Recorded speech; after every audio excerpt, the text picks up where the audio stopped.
এখন আমরা দেখাবো কিভাবে আপনারা দেখা যায় একটা ফাইল বা ফোল্ডার যেন কেউ না দেখতে পারে, অর্থাৎ যেন আপনি যেন দেখতে পারেন, বা এটা যেন লুকিয়ে রাখা যায়, এটা কিভাবে করা যায়।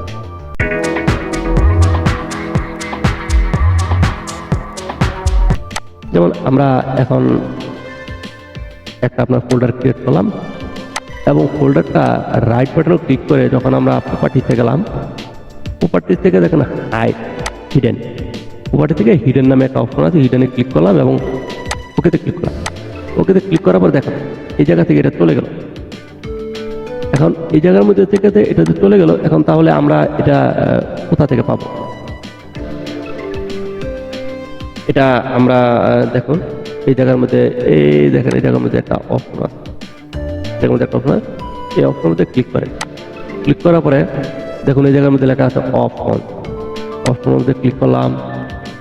তারপরে আপনার ভিউতে ক্লিক করেন, এই জায়গার মধ্যে দেখা যাচ্ছে show hidden file and folder and drive, click করে ওকেতে ক্লিক করেন। দেখুন ওই ফাইলটা দেখা যাচ্ছে। এখন পার্মানেন্টলি ভাবে আমরা এটা শো করে রাখবো, অর্থাৎ আমরা এই হিডেনটা বাদ দিয়ে দেবো। এটা কীভাবে? এটা হচ্ছে আপনার এটা রাইট বাটনে ক্লিক করে, রাইট বাটনে ক্লিক করে আবার আপনার প্রপার্টি চলে যান, প্রপার্টি থেকে হিডেন যেই অপশনটা ক্লিক করেছেন আবার ক্লিক করেন, ওকেতে ক্লিক করেন। দেখুন এটা আপনার ওপেন হয়ে গেল। এখন কিন্তু আপনার যেগুলো আরও যদি কোনো লুকায়িত থাকে, যেমন আমরা যদি সি ড্যাপে যাই, সি ড্যাপ থেকে দেখবেন এই যে আরও বিভিন্ন এগুলো দেখেন, এই যে হিডেন হয়ে, অর্থাৎ এগুলো লুকানো, এগুলো শো আছে। তাহলে এটা যেন না দেখা যায়, ওই শোটা আমরা আবার বন্ধ করে দিই।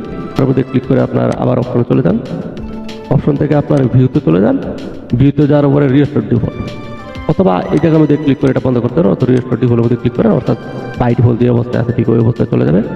তারপরে আপনার ওকেতে ক্লিক করেন। দেখুন এই হিডেন যে অপশনগুলো আসলে এই অপশনগুলো একেবারে এই জায়গা থেকে চলে গেছে।